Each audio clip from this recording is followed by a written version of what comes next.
Bonjour, bonjour la famille. Ici le coach NO pour la huitième vidéo. La huitième vidéo, c'est une vidéo un peu particulière. Elle parle de quelque chose qui paraît abstrait. Mais en réalité, je vais essayer de le dire de la manière la plus simple possible pour que tu comprennes. C'est une vidéo fondatrice parce que elle aide, elle peut vraiment t'aider. Si tu es un père de famille, si tu es un professionnel, si tu es un homme politique, si tu es même un serviteur de Dieu, un imam, un prêtre, un pasteur ou un leader d'une autre religion. Le coach Néo, c'est un contributeur à bâtir le leadership africain, à aider les Africains à changer de mentalité pour que ce continent-là change un peu. Je vais donc te proposer une vidéo qui s'intitule Connais-toi toi-même. Connais-toi toi-même, ça a été dit et repris par Platon et Socrate. Beaucoup l'attribuent à Platon, certains à Socrate. Mais la vérité, c'est que les deux ont développé ce concept-là et l'ont exploité.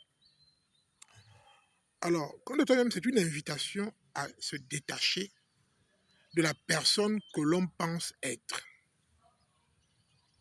Tu penses que tu es une bonne personne, tu penses que les gens t'aiment parce qu'il y a des vuvuzeleurs autour de toi qui te disent que tu es le plus beau, tu es le meilleur, tu es vraiment une personne exceptionnelle, les gens dehors te disent du bien de toi, tout le monde t'aime.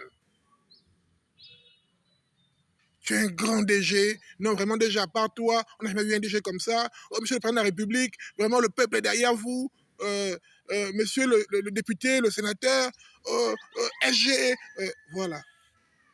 Trop de vous élèves. Ça peut que tu t'endors, tu ne t'améliores pas. Au contraire, tu continues à faire des choses qui peut-être frustrent les gens qui comptent sur toi. Mon frère, ma soeur, connais-toi toi-même. C'est pour toi que je parle aujourd'hui. C'est pour toi que le coach Oneo parle aujourd'hui. Alors, connais-toi toi-même, c'est t'aider à combler le gap, la différence entre l'homme que tu es vraiment et l'homme que tu penses être ou l'homme que tu veux être. Quand je dis homme, c'est avec grand H. Ça veut dire aussi la femme que tu es vraiment, et la femme que tu penses être, la femme que tu veux être. Alors, il y a deux étapes, mais je ne parlerai que de la première étape aujourd'hui. La première étape, c'est connais-toi toi-même. Sache qui tu es. Tu n'es pas ce que tu penses être. Tu es ce que tu penses être, plus ce que l'environnement, les individus qui t'entourent, les individus dont tu impactes la vie et qui impactent ta vie, disent que tu es. C'est cela que tu es. Je ne parle pas des vuvuzeleurs qui sont autour de toi. Je ne parle pas de ton mari ou ta femme qui t'aime malgré tes défauts. Non. Son avis à lui compte, mais pas seulement. Apprends à te connaître. Découvre l'homme que tu es vraiment. Découvre la femme que tu es vraiment. J'ai personnellement suivi ce cours, cette démarche, sous l'intitulé Le leader conscient. Ça a été animé il y a quelques années par M. Gilles Ataï. C'est un Africain, j'ai son contact. Si vous voulez, je peux vous donner pour développer ça. Mais le coach NEO aussi peut venir vers vous, vous expliquer un peu ces concepts-là, davantage. La démarche que je te propose, je te dis, personnellement, ça m'a impacté, mais je connais même quelqu'un que ça a impacté encore plus fort. Une personne qui avait son petit boulot tranquille, un technicien vraiment compétent, mais qui faisait de son travail. Un petit travail qu'il faisait bien, il gagnait un peu d'argent, il s'occupait de sa petite famille très bien. Mais le connaître toi-même lui a permis d'exploser. Il est aujourd'hui un vice-maire d'une capitale africaine. Je ne peux pas citer son nom parce qu'il ne m'en a pas donné l'autorisation, l'accord. Et je peux vous garantir que parce qu'il se connaît lui-même, parce qu'il a fait cette démarche, il sera non seulement réélu s'il le souhaite à ce conseil municipal, mais il ira même plus loin si les opportunités se présentent. Alors, connais-toi toi-même. Comment on fait pour se connaître soi-même? Je vais utiliser une métaphore. Pense à quand tu t'habilles pour aller à une grande cérémonie. Grand mariage, tu t'habilles bien, tu te pars avec une redingote ou avec une robe de soirée. Tu mets des grands talons, des phares et tout ça. Tu ne sors pas comme ça, non. Même si tu vois que tu as une belle robe, mais tu commences par quoi? Tes propres yeux, ce que tes yeux voient. Tu regardes comment la robe est, tu regardes devant, tu regardes les chaussures, tu vois avec tes propres yeux. Donc toi-même, tu as un avis.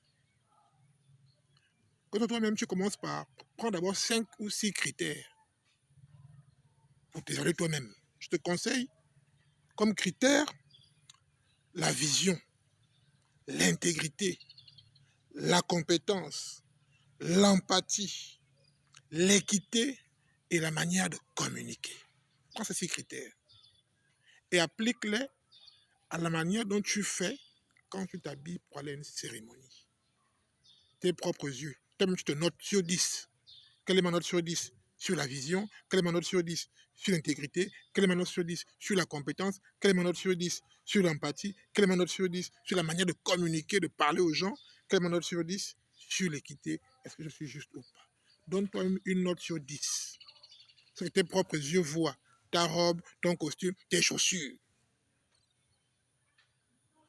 La devanture. Tu te notes toi-même. Ensuite, quand tu as fini de te regarder toi-même, tu fais quoi? Tu vas vers le miroir, non? Tu regardes d'abord quoi dans le miroir? Ton visage. Le visage que tu regardes dans le miroir, n'est-ce pas, correspond à la personne la plus proche de toi. Si c'est sur le plan familial, demande à ton épouse, ton mari. Si c'est sur le plan professionnel, demande à ton collaborateur le plus proche, celui avec qui tu échanges le plus souvent. D'accord? Demande son avis. Ensuite, tu fais quoi devant le miroir? Tu te tournes côté gauche et côté droit. N'est-ce pas? Côté gauche et côté droit, c'est ton entourage.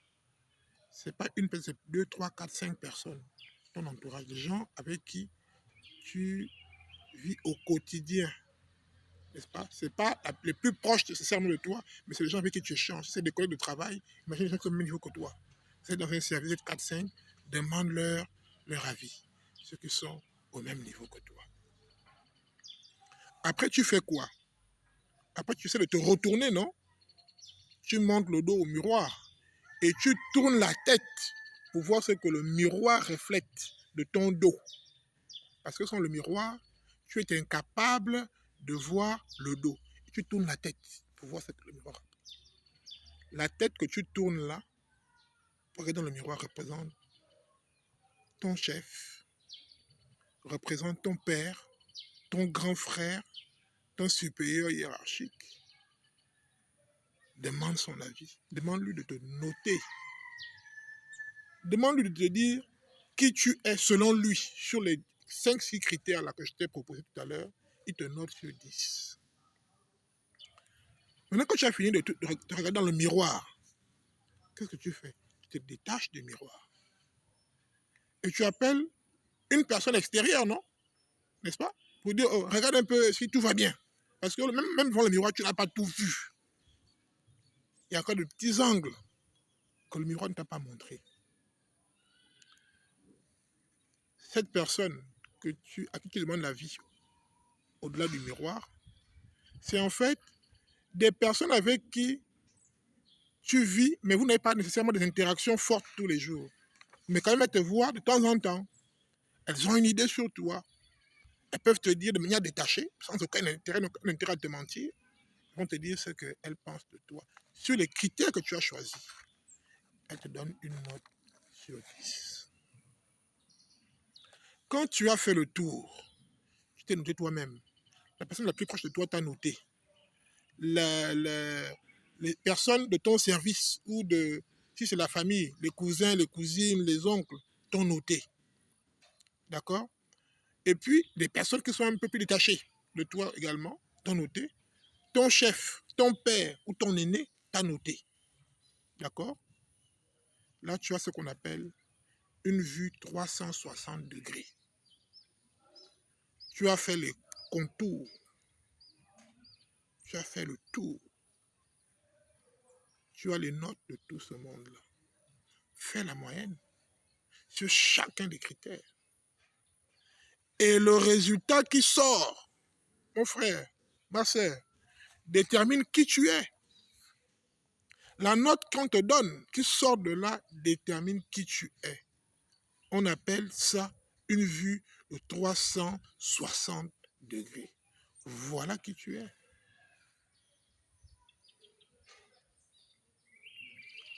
Tu n'es pas ce que tu penses être. Tu n'es pas ce que les vous-vous-êleurs qui sont autour de toi disent que tu es. Tu es ce que tout le monde dit de toi, tout le monde pense de toi.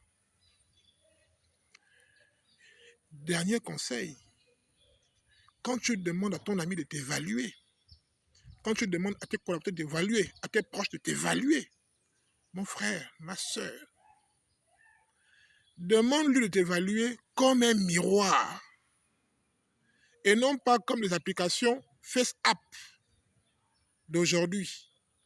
Tu as un visage noir comme le coach Oneo, on te met un visage blanc. Tu as de gros boutons, on les gomme, on les efface. Non. Le miroir, c'est la vérité. Si le miroir dit que tu as un gros bouton, c'est que tu as un gros bouton. Si le miroir dit que tu es mal rasé, comment tu dis que tu es mal rasé? Demande-leur de t'évaluer comme un miroir. Je vais finir en te disant que, mon frère, ma soeur, l'Afrique et le monde ont besoin de leaders et de leaders qui s'améliorent de jour en jour. L'exercice du connaître toi-même peut se faire régulièrement, après 1 an, après 2 ans, pour voir si on a évolué. Alors, mon frère, ma soeur, sois ce leader qui s'améliore, qui se connaît, qui connaît ses points forts, qui connaît ses points faibles et qui s'améliore. Mets-toi en marche. C'était mon message de ce jour. Bon dimanche à tous, sous la protection divine.